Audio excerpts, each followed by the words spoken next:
दिल्ली के गढ़वाल भवन में हुआ दिल्ली एनसीआर सम्मेलन हिमालय क्रांति पार्टी हिमालय से प्रेरणा और क्रांति से निर्माण के तहत यह कार्यक्रम किया गया, जिसमें सामाजिक राजनीतिक संस्थाओं और बुद्धिजीवी लोगों ने भाग लिया और चर्चाओं के साथ विचार विमर्श किया गया। दीप प्रज्वलित के साथ ही कार्यक्रम की शुरुआत की गई। पार्टी के ज़्यादातर सदस्यगण व पदाधिकारी कार्यक्रम में मौजूद रहे।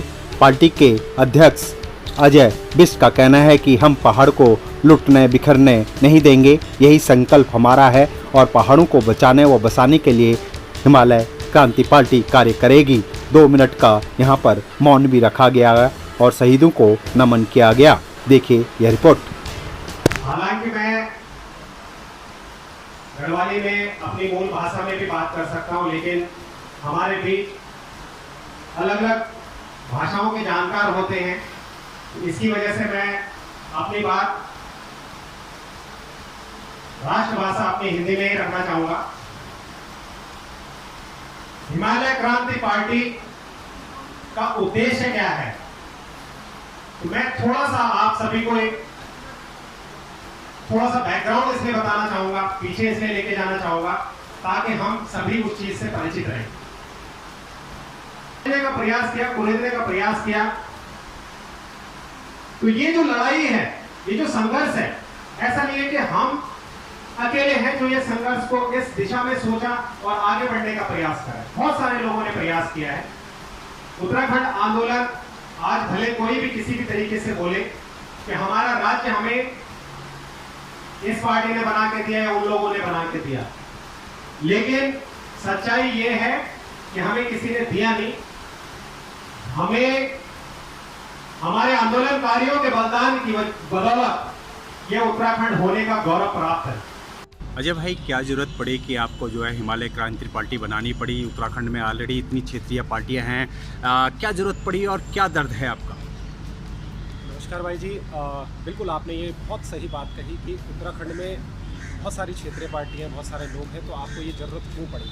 वैसे मैंने अभी थोड़ी देर पहले ज़रूरत की बात कही थी, तो उसमें मैं मुख्य रूप से यही कहूँगा कि जो क्षेत्रीय पार्टी हैं, जनता का उनसे भरोसा उठ चुका है। और दूसरा, जो राष्ट्रीय पार्टियाँ हैं, ये कभी भी पहाड़ जनहित के मुद्दों को हमेशा अनदेखा करती है। एक छोटी सी चीज़ के लिए भी लोगों को आज आंदोलन करना पड़ रहा है। इसलिए हमें लगता है कि क्योंकि समस्या नीतिगत है, पहाड़ों की आज आप छोटी से छोटी और बड़ी से बड़ी समस्या ले लीजिए तो वो नीतिगत है, और नीतिगत बदलाव के लिए आपको राजनीति में आना ही भाई दिल्ली आप लोगों ने अपना कीमती समय निकालते हुए इस उद्देश्य को समझने के लिए जो समय निकाला, वो सभी के लिए आप सभी को साधुवाद, धन्यवाद करता हूं, प्रणाम करता हूं आपके उस सोच को, उस विचार को। ये भी हमें समझना है, भले हमारी संख्या जो मर्जी हो। दिल्ली एनसीआर में पहली मीटिंग हमने जिस उद्देश्य से करी, वो उद्देश्य मैं आपको थोड़ी देर में बताऊंगा, लेकिन इसकी शुरुआत क्या हुई, तो एक लाइन में यहां पे कहना चाहूंगा, या तो मैं फरियाद करूं या फिर जरूरत है एक जंग की। या तो मैं फरियाद करूं या फिर जरूरत है एक जंग की। सोचते हैं हम कैसे बदले तस्वीर अपने उत्तराखंड की।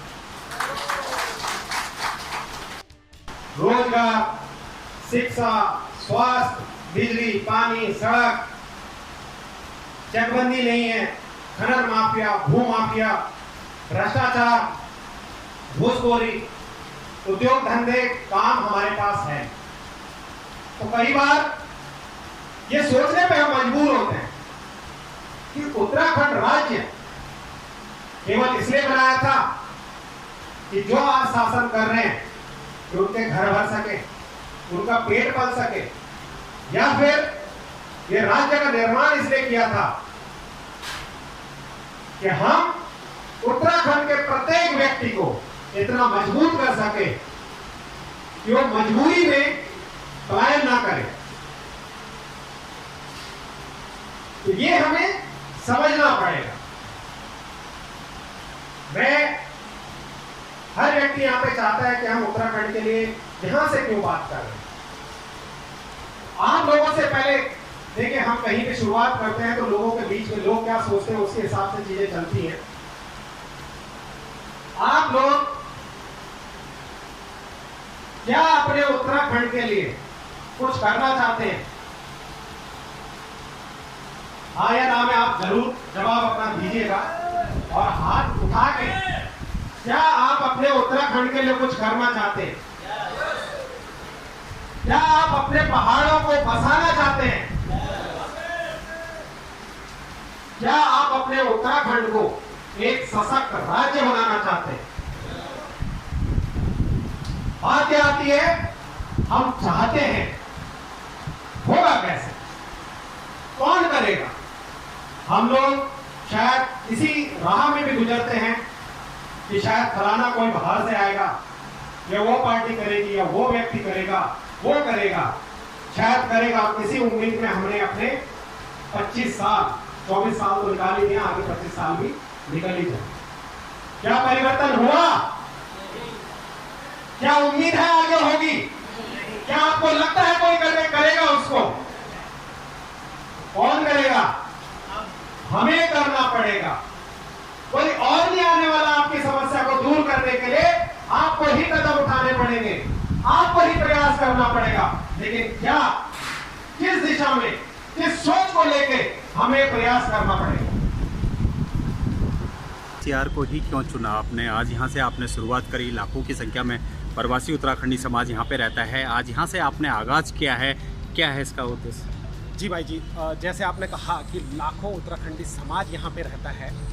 आज पलायन किसने किया है? जो समाज है वो कहाँ है? अगर आज आप उत्तराखंड के बड़े शहर में गिने कि उत्तराखंड का बड़ा शहर कौन है, तो आपको यही लगेगा कि दिल्ली एनसीआर उत्तराखंड का बड़ा शहर है। और बात ये आती है ना, जो दर्द, जो पीड़ा यहाँ के लोगों को पता है, लेकिन परिवर्तन कैसे आएगा उसके लिए आप किस प्रकार से प्रयास कर सकते हैं, ये उद्देश्य हम लोगों के बीच लाना चाहते हैं और बताना चाहते हैं कि आप इस प्रकार से अगर प्रयास करें और बिना दिल्ली एनसीआर या प्रवासियों के उत्तराखंड में परिवर्तन हमें लगता है कि नामुमकिन है। जिस प्रकार है, एक सोच के साथ खड़े हैं। इसी सोच का प्रयास का नतीजा था वन यूके टीम। कितने से बेनिफिट मिलना चाहिए, मैं नहीं कह रहा हमें लोगों को ना मिले, लेकिन बेनिफिट की जब बात आती है, प्राथमिकता उत्तराखंडी को मिलना चाहिए। और वो उत्तराखंडी होगा कौन? जिसका परिवार 1950 से जिसका भी परिवार उस क्षेत्र में, उस दायरे में आता है, उसको सुविधाएं मिलनी चाहिए। लेकिन हमारी सरकार ने क्या किया? मूल निवास का तंटा ही खत्म कर दिया। आज आप मूल निवास प्रमाण पत्र नहीं बना सकते। क्या आप जानते हैं इस बात को? आज बनता है स्थायी निवास, वो समस्या बात की बात है। का आज यहाँ पे काफ़ी संख्या में युवा पहुँचे हैं, उत्तराखंडी समाज संगठन, कई दल, कई लोग भी पहुँचे हैं, बुद्धिजीवी लोग भी पहुँचे हैं। किस तरह का देख रहे हैं और क्या लगता है, कितनी उम्मीद की हिमालयन क्रांति पार्टी एक? देखिए, जैसे आपने कहा कि काफ़ी युवा यहाँ पे पहुँचे हैं, काफ़ी संगठनों के लोग यहाँ पे पहुँचे हैं, तो इससे साफ नज़र आता है कि कहीं ना कहीं पहाड़ों को लेके जो लोगों के मन में एक उम्मीद तो है कि कोई तो परिवर्तन करेगा, कोई तो परिवर्तन करेगा। आप प्रयास कीजिए, लोग वहाँ पे शामिल होते हैं, देखते हैं कि यार क्या पता ये हो, क्या पता वो परिवर्तन कर सके। तो एक जो उम्मीद है, उस उम्मीद में हिमालय क्रांति पार्टी के लोग बिल्कुल खरा उतरेंगे। और ये जब तक मैं आप पहाड़ जिस देवभूमि से आता हूँ, महादेव का आशीर्वाद इस तरीके का है कि आप देख रहे हैं लोगों का समर्थन इस प्रकार से मिल रहा है। और भरोसा जब बनता है, जब आप भरोसा जीत पाते हैं, तो डेफिनेटली जनता परिवर्तन लेके आएगी। हम होना जरूरी है। क्या आप इस बात से सहमत हैं? हाथ जरूर उठाइएगा दिल से। और ऐसा कुछ नहीं है कि ना भी उठाओ तो कोई बात नहीं। क्या आप इस बात से सहमत हैं कि उत्तराखंड में क्षेत्रीय दल को मजबूत होना जरूरी है? अब वो क्षेत्रीय दल है कौन? लगातार 7-8 महीने काम भी किया, आना है, हमको ही परिवर्तन लाना है, उसके लिए प्रयास किया। आखिर इस पार्टी की जरूरत क्यों पड़ी? लगातार प्रयास करने के बावजूद भी जब जनहित मुद्दों को सभी के द्वारा, राष्ट्रीय दलों, अपने नेताओं, अपने लोग जो बनते हैं, सभी के द्वारा जब अनदेखा किया गया, तो हमें लगा इसकी जरूरत है।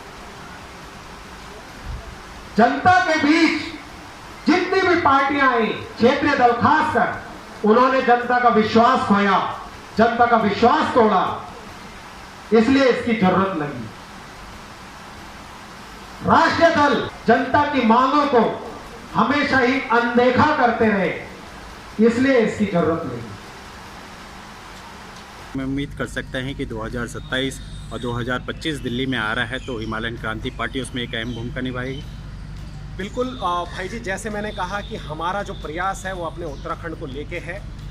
दिल्ली की जो 2025 में दिल्ली में है, तो दिल्ली के प्रवासी जो यहाँ पे प्रयास कर रहे हैं उसमें डेफिनेटली हम सहयोग करेंगे, लेकिन हमारा जो मुख्य उद्देश्य अपने उत्तराखंड को, अपने पहाड़ को लेके है। तो 2027 में कुछ ना कुछ वहाँ पे बदलाव, आपको परिवर्तन देखने को जरूर मिलेंगे।